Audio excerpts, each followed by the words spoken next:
Welcome, welcome, welcome, welcome to the Comic Corner, live here on Facebook, YouTube, Twitter. I don't even know where else, but we are live. And this is technically, everyone, not our first live episode we've ever done. We have had live episodes before. This is the first live episode we've done for our weekly comic reviews that we do. We thought it would be nice to bring in the live chat. So come on in if you have comments on any of these books we talk about. We'd love to hear them. We'd love Join to us. communicate, interact. That's why we do this. But anyway, this is your first time. My name is Damon. I'm your host, and what we do here is comic news, reviews, and interviews. And most recently, we had an interview with TJ, who interviewed the writer of one of the books we'll be talking about today. TJ, how you doing, buddy? I'm doing fantastic. And I honestly had to think for a second who you were talking. I was like, wait, me? Who did I interview? But yes, which this book, I don't even want to spoil it yet. We'll get to it. But holy crap, blew me away this week. But yes, I'm doing fantastic. I am excited that we are live this week. Shout out Ryan in the chat. And shout out everybody that is going to be tuning in today. We are so happy to have you. And please, please give us your questions. Let us know what you read this week. Let's talk some comics, everybody. This is a group effort here. Yes, let's talk some comics. And also with us, AF, all the way out in South Africa, buddy, from across the pond. How you doing this morning, afternoon, evening for you? Evening. That is correct. It is 7:30 p.m. But yeah, I'm doing great. It's my first appearance of the year. I've missed you guys. I hope you guys had an amazing festive period, and I hope that your new year has started off swimmingly. It's been going. It's 2025 is certainly a year. I don't know That if is I'd say happening. swimming, maybe like wading, like kind of like just kind of on top of the water. But yeah, we're doing all right. Floating? We're not drowning. We're not drowning. So that's Okay. the Love that. good. Oh, man. Doggy So, paddling. here's what we got for today. We got our news, of course, coming up after this. But first, it's Ultimate Wolverine, bub. We'll be talking Ultimate Wolverine #1. How exciting, how thrilling, how incredible of a first issue that was. We love our Ultimate books here. And Ultimate Wolverine absolutely delivered. Nightwing is continuing. The latest issue of Nightwing from Dan Waters and Dexter Soy came out this week. Nightwing is like one of my favorite comic book characters ever, easily my favorite DC character, and I've really been enjoying that run. And who is this guy? We've seen in Minor Arcana from Boom Studios that Teresa, our main character, has kind of been followed around by like this creepy guy here. We get his entire backstory this week, and that's very exciting. But first, we have some news, and it's a big news. And I know Ryan in chat wants us to talk a little bit about the Dan Slott Superman comic news that came out. We'll get to that in a bit. But Diamond Distributors. We've had issues with them for, God, we've been going off on them for like, what, the past month, 2 months, however long it's been. Say like close to a year, honestly. Oh, yeah. Remember Ultimate Black Panther? That was like, yes. Yeah. It's been a while. You're right. It's been a problem. And for those who don't know, Diamond Distributors is they're the distributors. It's how a lot of comic shops get their comics, is through Diamond. They used to be the pinnacle, the peak distributor here in the US. Fortunately, for some of us, Marvel, DC, Image go through other distributors. But because the news here, yes, Diamond filed for Chapter 11 bankruptcy. Really no surprise at all after everything that's been going on the last few months, over a year plus however long it's been. No surprise at all. What does that mean? Well, it means a lot and a little and nothing at the same time. Diamond is not completely going out of business just this yet. That's what Chapter 11 is. They're filing to try to regain something here, possibly selling some ends off, going to sell their distribution to another company. Who knows from there? But here is the good and the bad news. For me, the good. I really hope that this pushes a lot of comic shops to go directly to the publisher's distributor, like primary distributor, like Penguin Random House for Marvel, right? I've heard very good things about them as a distributor. The bad, and I really want to emphasize the bad here, is that this is really going to harm smaller publishers. That's the killer here, because Diamond carried everything, right? They carried toys, they carried the big two, they carried some of the indie publishers, but they also carried the really, really small publishers. And I want to take a quote here from our friend Adam Barnhart, who said, while indie stalwarts like Image, Dark Horse, Oni, and Boom will always have their own distribution, smaller presses like Band of Bards, Blood Moon Comics, Black Box, Antarctic Press, and more are the places where many comic creators first break into the industry. They may be struggling now to get their way into comic shops because Diamond, again, they carried everything. That's, to me, the worst part about this. So, TJ, what are your thoughts about this whole Diamond news? I mean, basically the same as you. It's not, I don't think it's surprising to any of us, especially if, you've been keeping up with this, if you know people that run shops or are involved in that kind of thing. Again, it's not really surprising, but like you said, it sucks for the indies. Like the big two, they'll be fine regardless. But, I don't know if they're with this distributor, but, for example, our friends over at Magma Comics or Mad Cave Comics, like those are the type of publishers that this really could affect. And that sucks. Like it just sucks. It's not cool. It's not good for, like I said, the little guy, which is really, who this is going to affect. And, luckily, we talked about this before. Luckily, a lot of shops have already kind of distanced themselves from Diamond and have gotten with other distributors. But I don't know, man. It sucks. Like, I feel like some people are making this out to be like, oh my God, comics are dead. Like, it definitely does not mean that. Comics are going to be fine, but it sucks, right? Yeah. Diamond's just been having issues for a long time. Even right now, like as they say in this press release, like, oh, we'll still continue business as usual. Business as usual for them has not been good. Some shops this week didn't even get their comics yet from Diamond. Some of them got them on Wednesday, so they aren't even able to sell them by the time they open because they haven't done inventory yet, right? Like, it's been unacceptable, but also unsurprising. AF, any thoughts on this on your end? So, my local comic book store here in South Africa, we mostly get from Penguin. I spoke to them a couple of weeks ago, and they said that they use Diamond for the smaller titles or for the smallest publishing houses. So the downside of that is that I'm probably not going to be able to get those smaller titles anymore. Which is a bit sad because there were quite a few gems in there whenever I used to get them. But yeah, I think it's just going to be all Penguin coming to South Africa from now on. Yeah, Penguin, Lunar. Lunar is a big presence too. Lunar does DC. I believe they also do Image. I think they also have Magma in there as well. Maybe also like Mad Cave. So Lunar has like a pretty good hand on like some of those B, C plus tier indie comics, but again, it's the really small ones. And Adam Barnhart, who's a friend of the show, who we've interviewed before, who has his own comic shop and his own comic company, it's the people like that who are really gonna struggle here, and that is really the unfortunate thing. But I do want to point it onto this that Ryan brought up. Here's some news that came out today. He's very excited for our thoughts on Dan Slott's Superman comic news. If you didn't know, Dan Slott has a new comic coming out called Superman Unlimited, TJ. My initial thought is this. I'm a pretty heavy Superman reader. I read both action and Superman, right? I would personally rather see a second Wonder Woman book than a third Superman book. And that's not all, eh? It's going to be a summer of Superman, so there are more titles that's coming. Oh boy, more. Yep. Hey, why not, right? Put the foot on the gas, gun, Sure. right? Sure, I heard. Go ahead.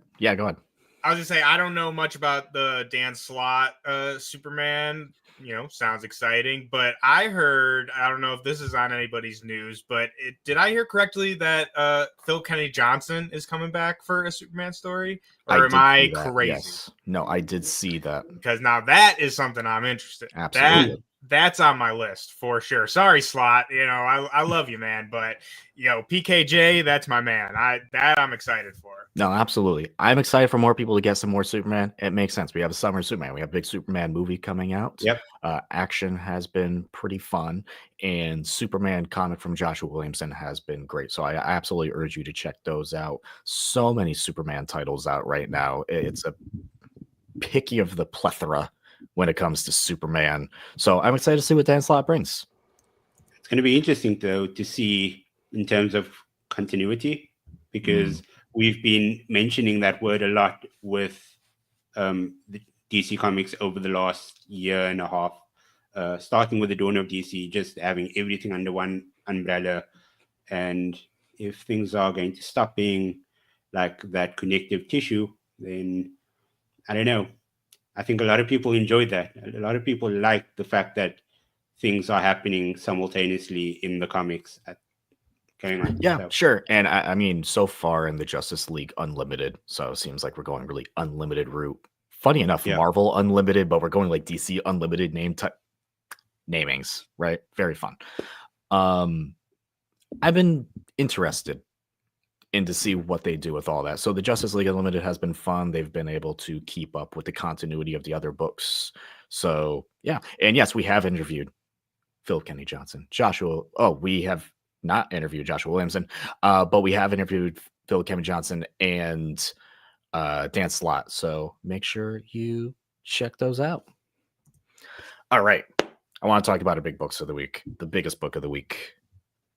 I remember when this was announced at New York Comic-Con. I was there, and it was very exciting, but it was also a little bit of a tease, because I do remember when this was announced that C.B. Cebulski did specifically say, TJ, that we don't know that Ultimate Wolverine is Logan. We never specifically said that.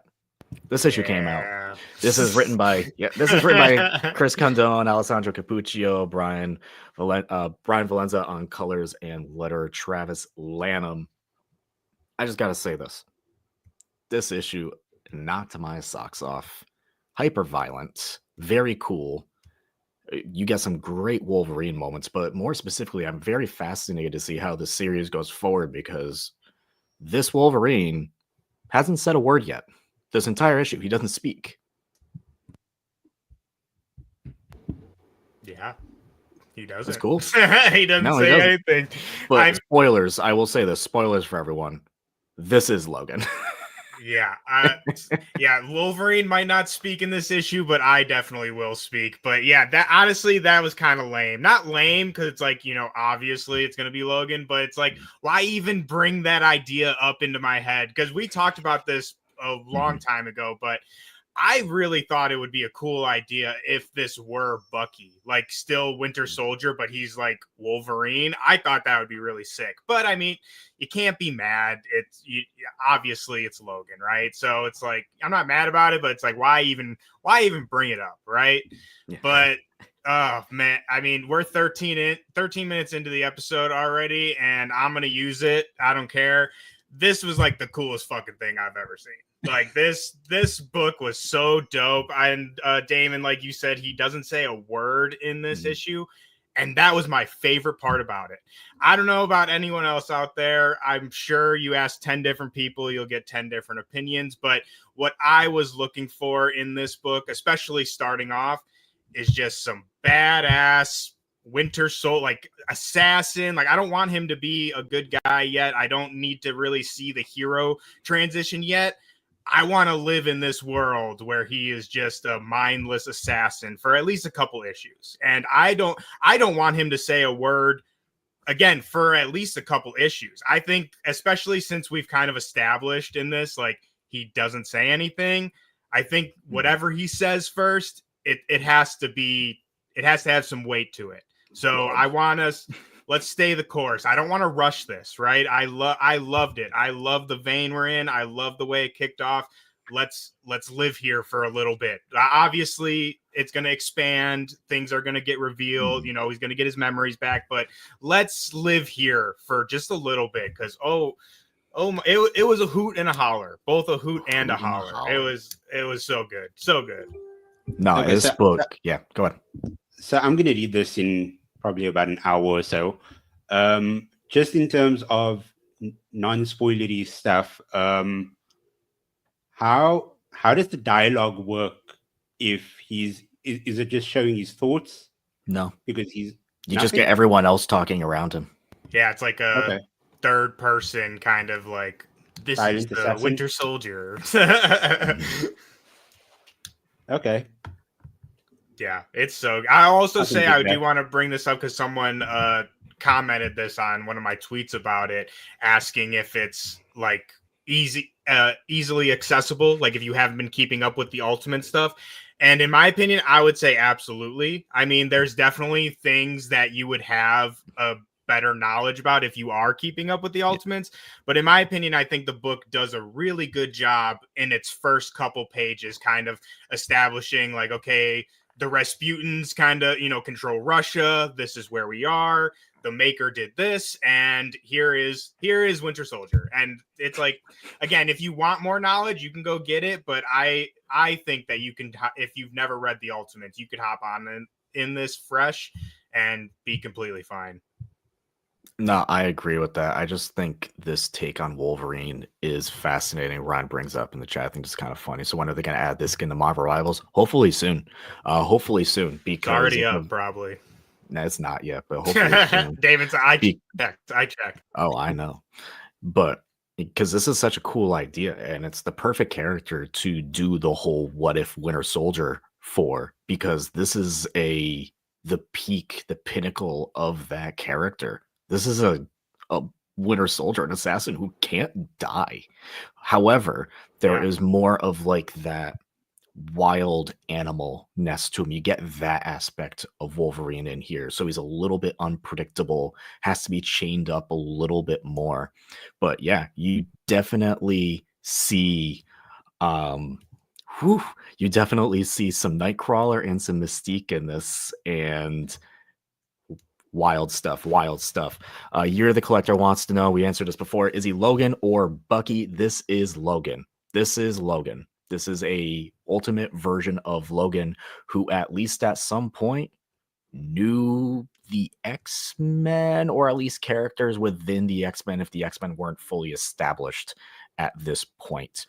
I do think this is also interesting going off of the Ultimate X-Men book. You do not need to read that book to understand this at all, because Ultimate X-Men, as much of what like feudal Japan was, and it's very much influenced by that, is its own thing, isolated in its own world. They really like are very isolated on the side. So this is Logan. This is a version of Logan. Very violent, very cool. I really, really, really enjoyed this issue. This was my pick of the week. Obviously, I think TJ, you'd agree with that. It has to be. It has to be. Like, Yeah, can I just say, Chris Condon, dude is busy. Mm-hmm. He's writing this. He's writing Green Arrow over at DC. He's got a title coming up at Mad Cave. I think it's end of Feb or sometime in the start of March. Dude is busy. I love it. No, it's very busy, and rightfully so. Yeah, I also I want to shout out one more time Alessandro Cappuccio's art in here. It's fantastic. Yes. Thank you, Damon. So good. I'm so sad. Anyone out there who may be keeping up with Moon Knight or has been keeping up Moon Knight, one of my favorite Marvel titles. I wanted to cry when I heard that he was going off of Moon Knight. But if he had to go anywhere, I'm glad it was here. He's a rock star artist. If y'all are not familiar with his work, definitely brush up because it's great.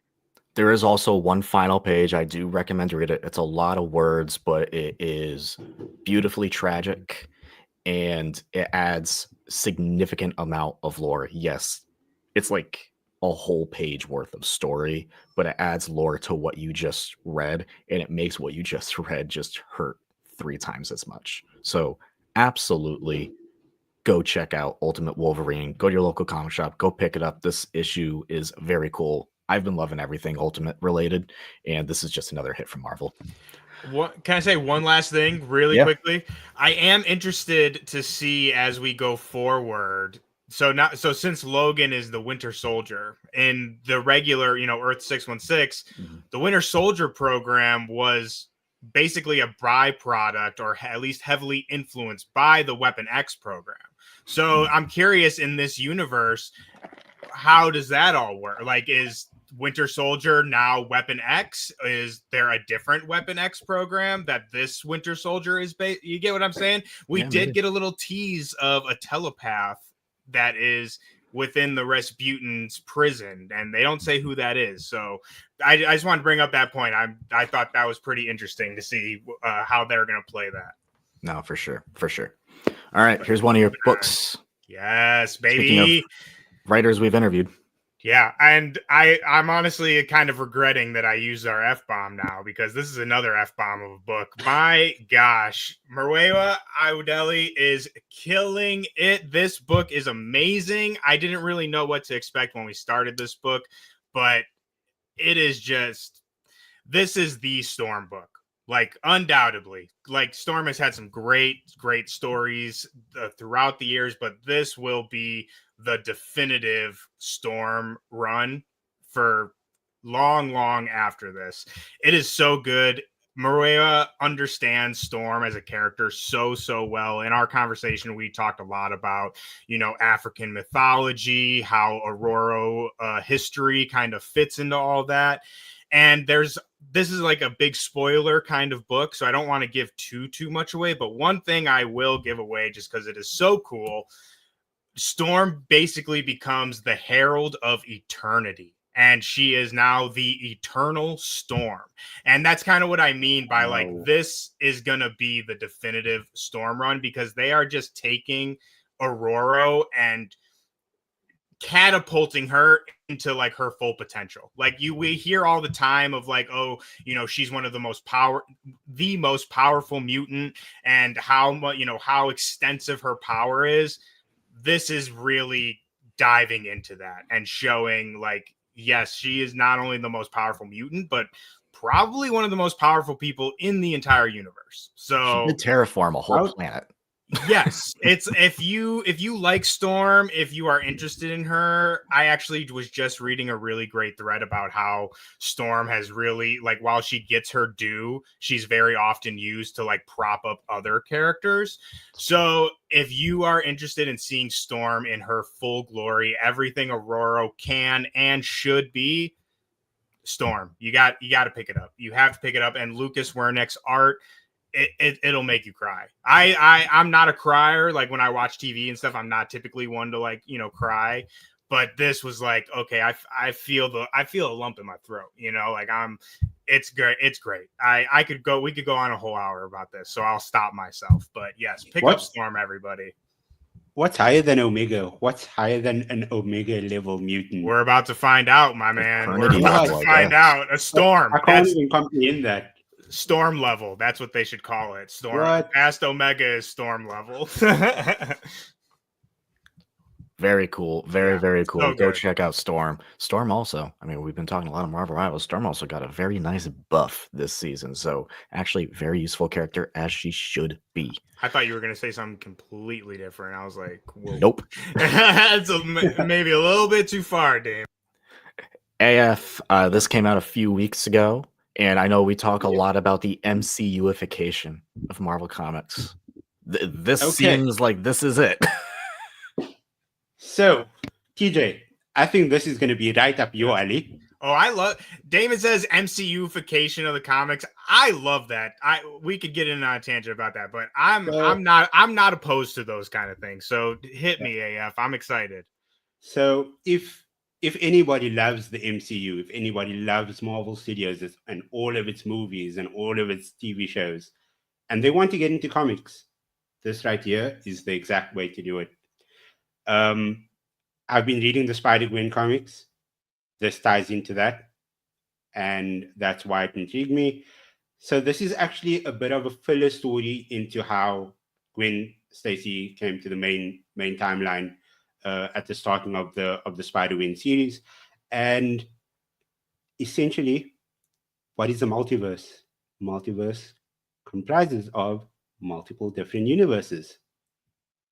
The MCU is one of the used universes they speak about in here.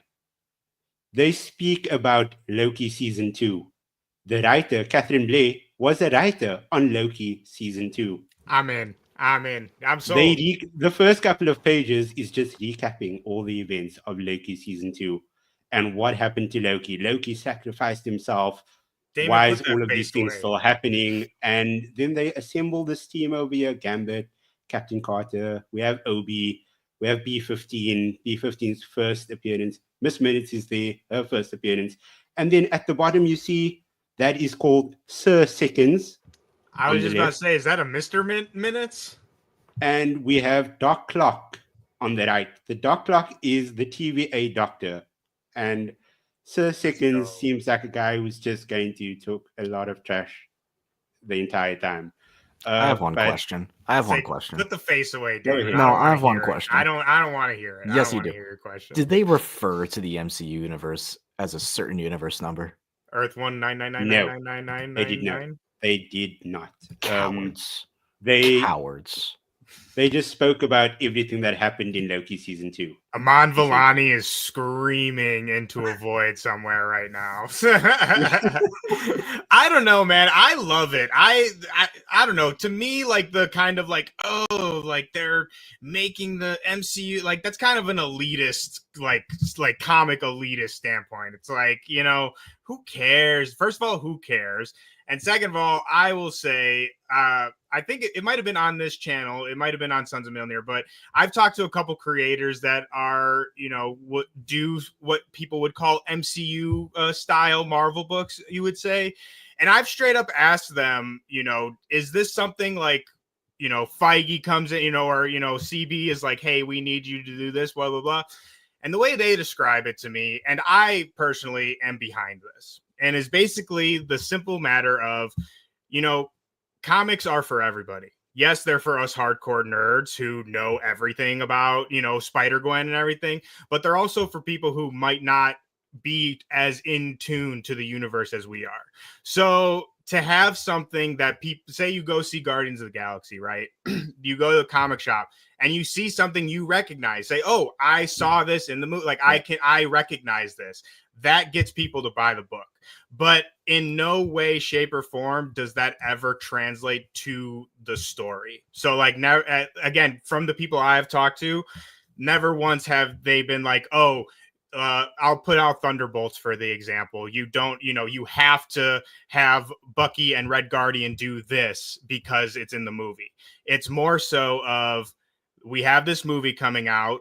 These characters are popular. If you want to see more of that, you can come and check this out and you'll find stuff that's familiar to you, but it'll also be something that lives in the comic book world. And I know, again, people will feel very strongly about that on either side. I can see the faces, Damon, but to me, more people reading comics is always a good thing. So if it gets people into the comic shop, if someone loves Loki and picks up TVA just because of that, that is a win for everybody. No, so, that is absolutely true. No, that is absolutely true. And this is last time because we have a lot of books this week, so we gotta I'll stop the move tangents. on. But I will say this: I don't mind that at all. I love when more people get into comics. And yeah, I know I don't like New Mutants. I said it was overhated. That was on the last episode of Agents of Fandom. I will say this: I do not mind the general idea of, okay, there's a Hawkeye show out, let's put out a Hawkeye book. It's when the characters change so much to match their MCU counterparts, and I think Guardians of the Galaxy is a prime example of that. A lot of the Guardians started acting more like that. Tony Stark started acting, you know, more like Robert Downey Jr., like that, right? Mm-hmm. So for the fans who have loved these characters for so long, that's when the things get a little worrisome. And same thing, like let's say with DC, there's a Creature Commandos book out right now. It's not the same Creature Commandos as the show we just saw, but there could possibly be some worry that the Frankenstein in DC Comics becomes the Frankenstein we see in the show, right? That's the worrisome part that the comic readers, the people who go to the comic book stores every single week have. And I think those are completely valid. I think that's completely valid. But again, at least how I understand it, it's it's just to give people something that they recognize. You know what I mean? That's Yeah. like I said, still valid. One last thing before we go on to the next one. Like, just on all of your points now, if somebody picks up this book and they like the character of Gwen Stacy, they automatically just move over to the Gwen Stacy series, and that's how they become a comic book reader. So I don't see this as a bad thing. Yeah, and I wanted to highlight TJ's comment really quick, just because I think Guardians and Tony Stark are kind of special cases in the sense of they were not very popular before the MCU. People so like making them, though. We're not. You can't treat them like they're F tier. They were like they were people read all types of shit though. You know what I mean? Like that really put them on the A list here. So I think those are kind of specific cases, but. Again, valid points all around. No one is right or wrong. I just think it's something to consider for people. Sure. So we got to move on. We do. I'll be quick on this one. This is Nightwing 122, written by Dan Waters, artist Dexter Soy, colorist Veronica Gandini, and letter Wes Abbott. This is absolutely a issue in the middle of an arc, right?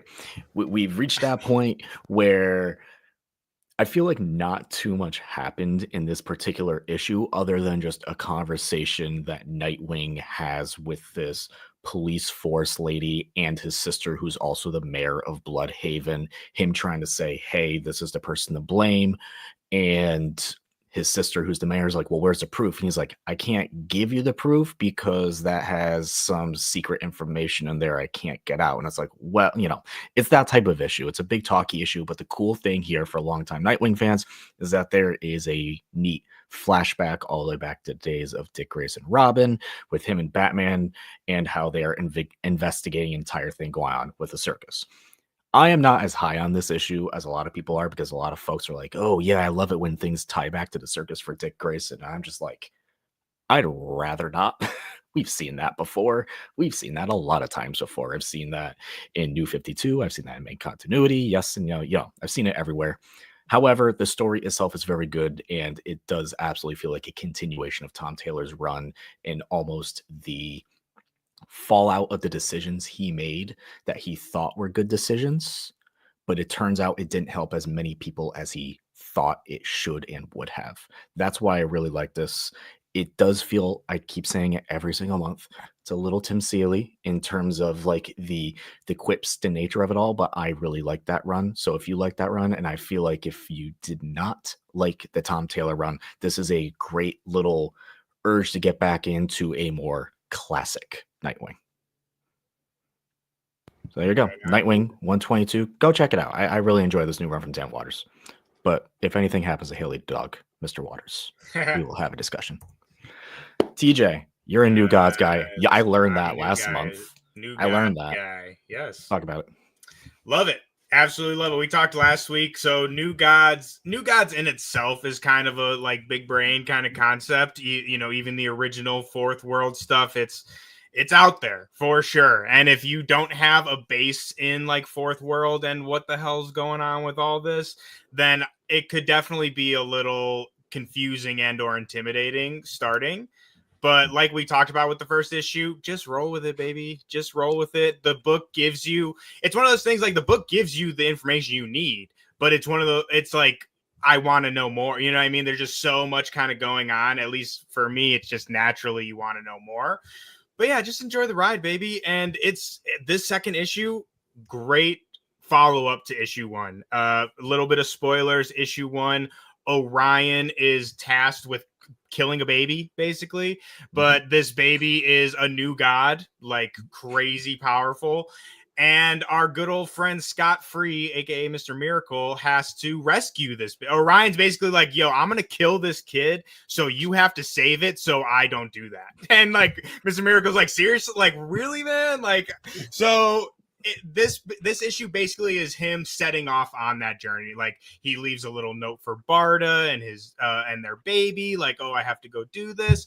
And in typical Barda fashion, she shows up and is like, you really thought that you were gonna go on this big adventure without me? So now it's a family adventure, and they are going off to save this new god. And I love it, man. Like I said, I'm a mythology nerd. I'm a huge Jack Kirby nerd. I love New Gods. I love Ram V. I think the angle he's taking with this is super, super interesting. And again, while I say that it is a little bit, it could be intimidating getting into this. Mm-hmm. Don't be afraid. Don't be afraid to jump in. It is so fun. It is so interesting. Again, it helps if you have this knowledge, but don't think you have to jump in on this. It's a big, grand adventure with gods and mythology. And if that sounds like something that you're interested in, hop on in. And like we talked about too, it is the perfect sequel to Tom King's Mr. Miracle, which is probably one of the best comics of the last decade. So if you enjoyed that, I would say you have to read this. Yeah, I mentioned before when I read that first issue, I feel like Ram V is the perfect writer for New Gods, and I enjoyed that first issue. Unfortunately, I just have so many books on my pull lists. I just couldn't add another, but I'm interested to see how the story continues. AF, we're sticking with DC. This is Challengers of the Unknown. Who are the Challengers of the Unknown? Do you guys know? Have you guys heard of them? I think it's unknown. I love that. So to anybody that's new to this group of, I wouldn't even say superheroes, they are actually just heroes. They were created in 1957 by Jack Kirby, and some say Joe Simon as well, but that's never confirmed. They a group of 5 mortals who are experts in weird and paranormal occurrences. And essentially what happened in the All-In special is that's when they first appeared, and they became maintenance workers and ran day-to-day operations on the Watchtower.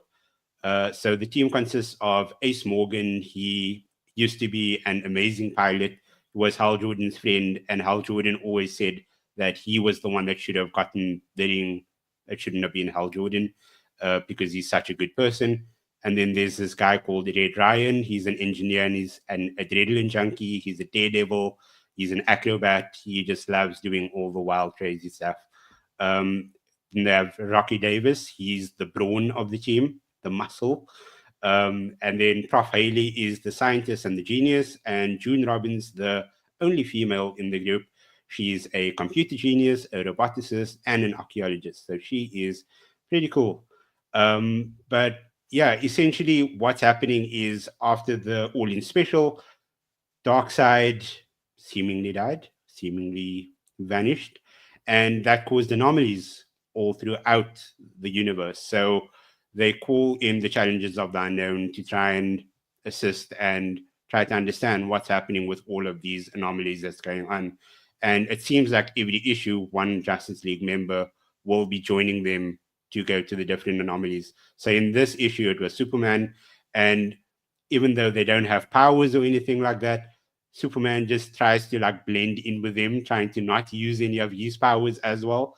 Because, you know, Boy Scout, Mr. Polite, he doesn't want to like make anybody uncomfortable. So he's just like, okay, I'll just stand back. You guys can take the lead on this. And yeah, it's pretty cool. It's a nice jumping on point for anybody that's new to this group. It seems like a type of group that James Gunn would end up using in the future. He loves those unknowns, literally.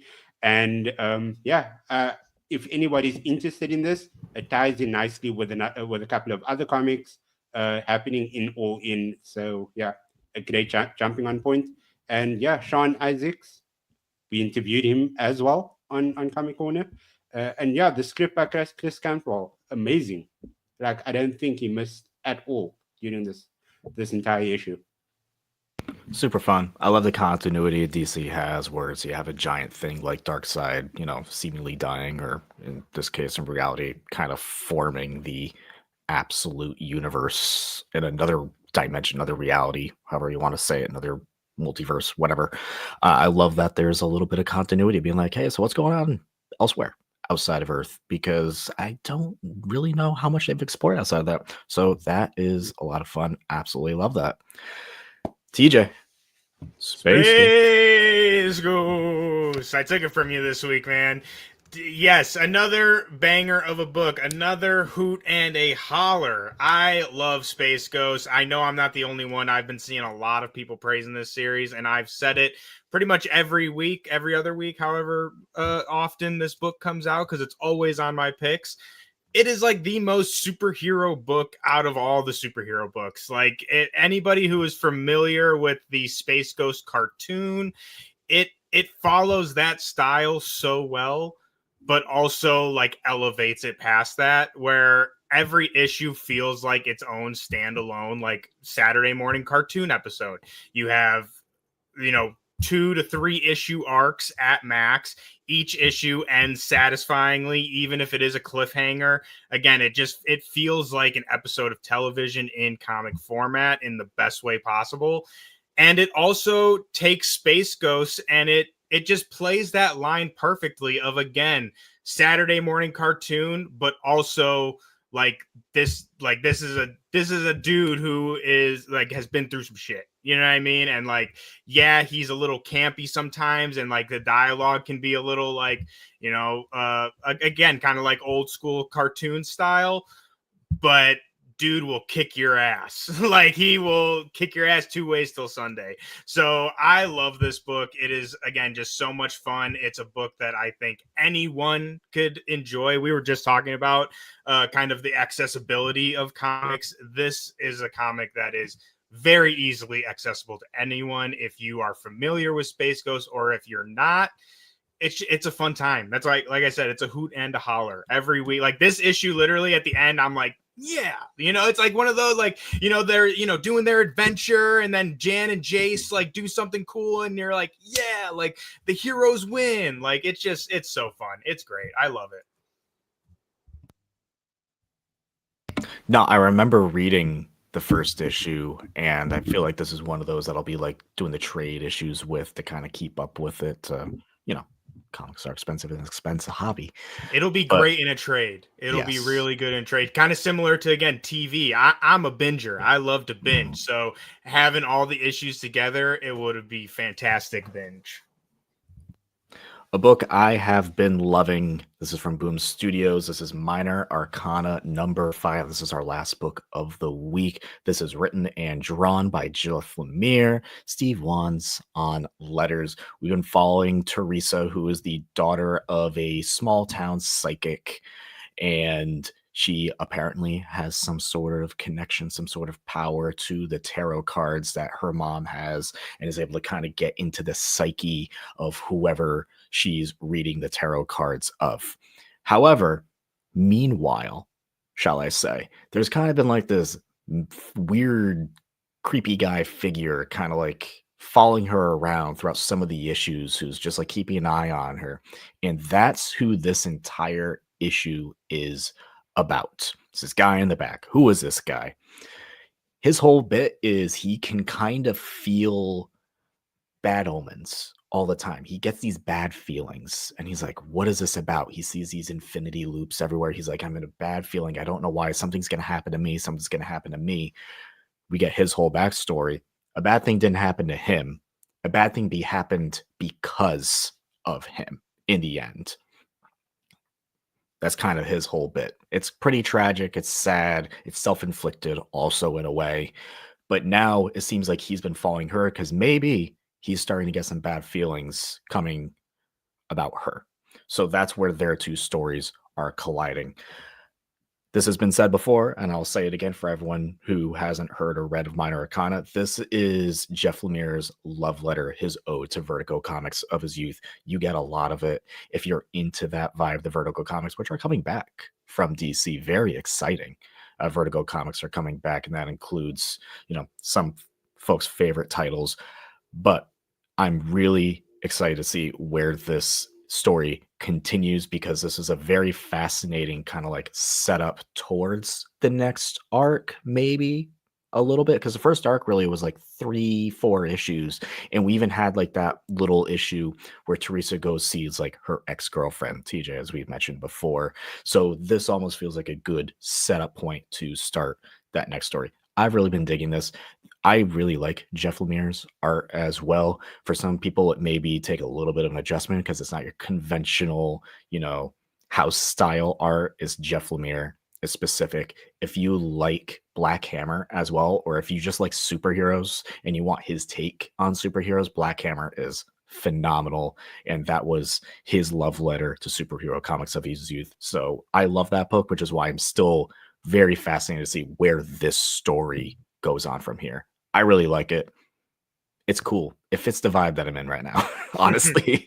Fits the vibes. Yeah, I really like this book too. And I think the last issue we talked about, I said that was probably my favorite issue thus far. And it really was the one that sold me. So it's kind of funny. I didn't read this week's issue 5, but not for any reason of like, I'm, dying out on it. I think this book is really great. It definitely it's like Lemire's, I don't even know how to describe, like kind of trippy style where it's like you don't really know what's going on. And yeah, I love a good mystery. Shout out Tej, I don't know if he's still here in the chat, but getting me into Severance because I am obsessed with that now. But yeah, just like the trippy kind of discovering the mystery as you go on. Mm-hmm. So yeah, I really enjoy this series. Again, like you said, if you like Jeff Lemire or kind of want something a little different from the stuff that's out, especially from the big two, I definitely would recommend Minor Arcana for sure. I'm excited to see this next issue.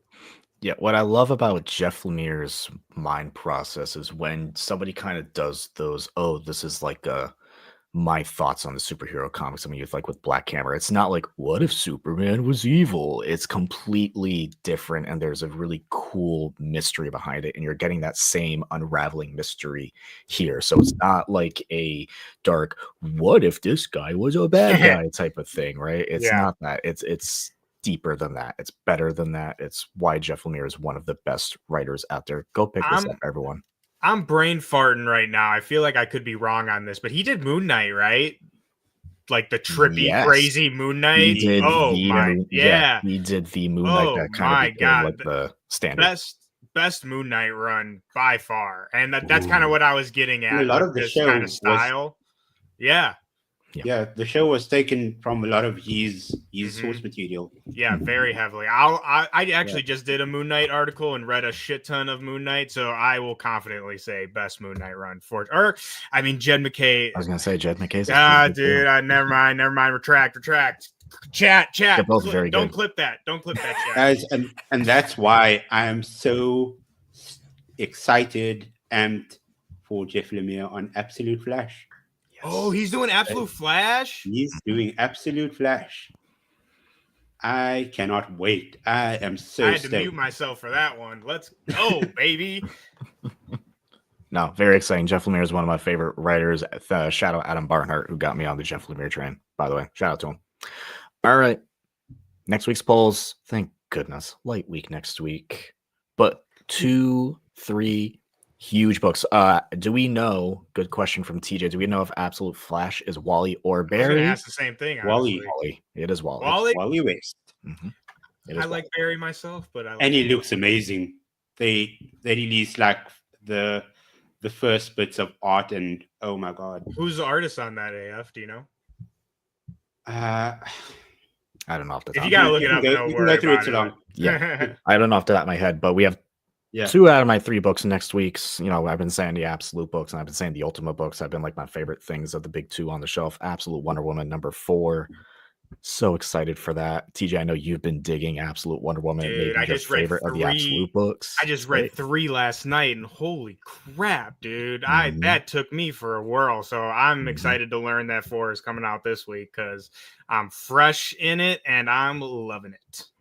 And also Ultimate Spider-Man #13. Nick Robles is doing the art for Absolute Flash. Thank you, Ryan. Thank you, Ryan.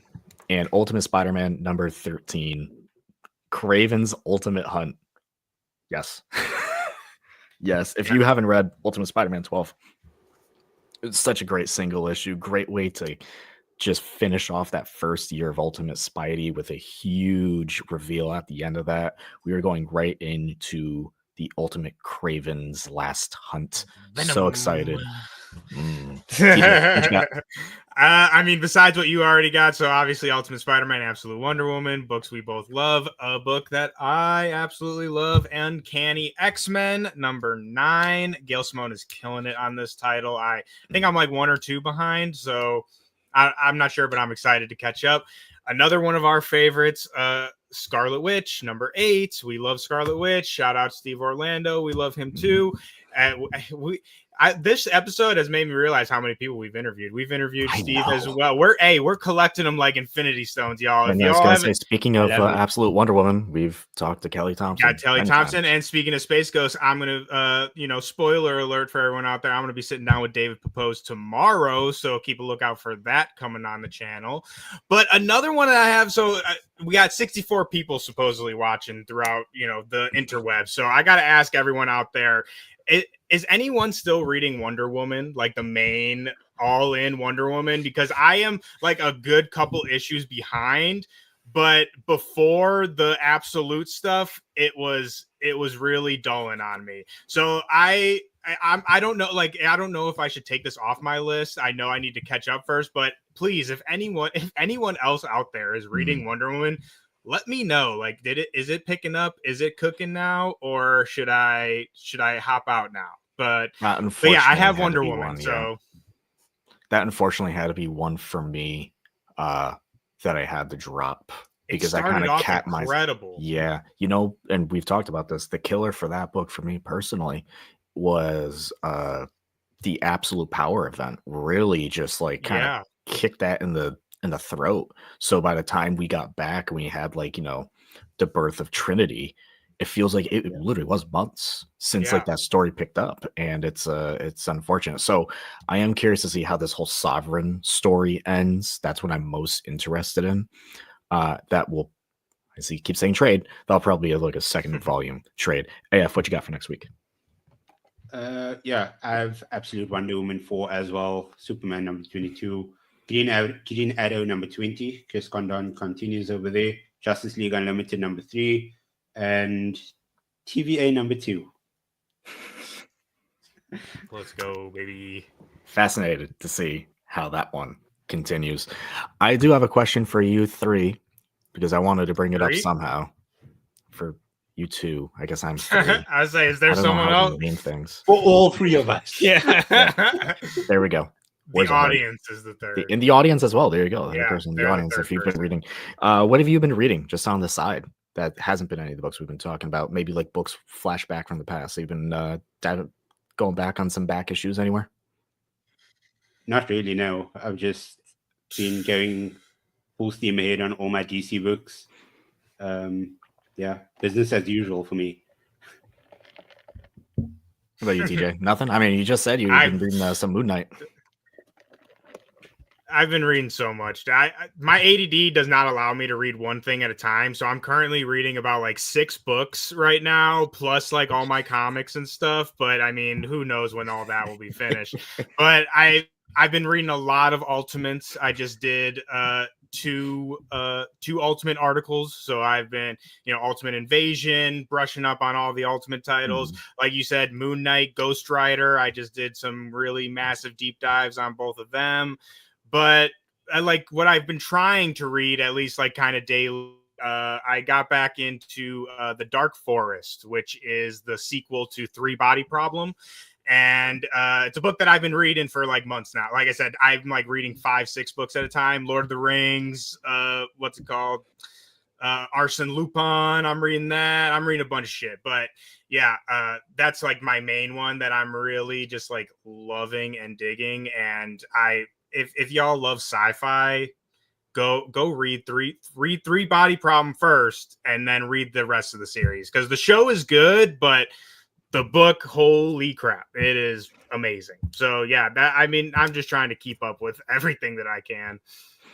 The reason I bring this up is because I really wanted to talk about 2 things. One, I've been back in on my Marvel Unlimited subscription, diving deep into that, actually utilizing it. It's Jeff continues to be fantastic. I love that little book. It's just adorable. It puts a smile on my face. Like, if you want pure serotonin of a book, just go read It's Jeff. The other part, as TJ and I talk every week on Agents of Fandom, we've been deep into the Marvel Rivals dig, and I mainly play Cloak and Dagger. So I started reading a lot of Cloak and Dagger, and then that eventually kind of led me to reading Chris Claremont's New Mutants, because when I read Magic #1, it really made me realize I have never really done anything with this character.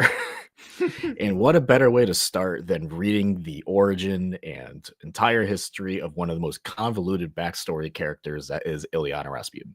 And I've really been enjoying it so far. It is just fascinating to kind of go back and really realize how much Chris Claremont just added to like the X lore. Like he's so the many king, characters. dude. Yeah. But He's like the not king of just X. within X-Men proper, but like the Yeah. New Mutants, like so many characters added just in that run. Like so cool. I've really been enjoying it, and I have an entire list on how to get through Ilyana, because again, super complicated, super convoluted character. I don't know anything about her, to be honest. Wild Literally origin, nothing. Wild But origin. dude, if you're reading Cloak and Dagger stuff, may I propose to you David Pepose, again, bringing him up once again.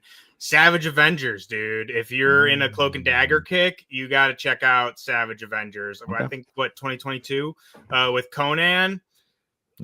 Cloak and respect on Cloak and Dagger in that series for sure. Nice. If you and anyone else out there, if y'all are playing them in Marvel Rivals, definitely check them out in Savage Avengers. Really, really great story with them. There you go. Well, that's it for this issue of the Comic Corner. Thanks everyone for tuning in live. Again, if you have any books you want us to talk about next week, please let us know and we'll talk about them. As always, make sure you go to your local comic shops, go support your local comics, and until next time.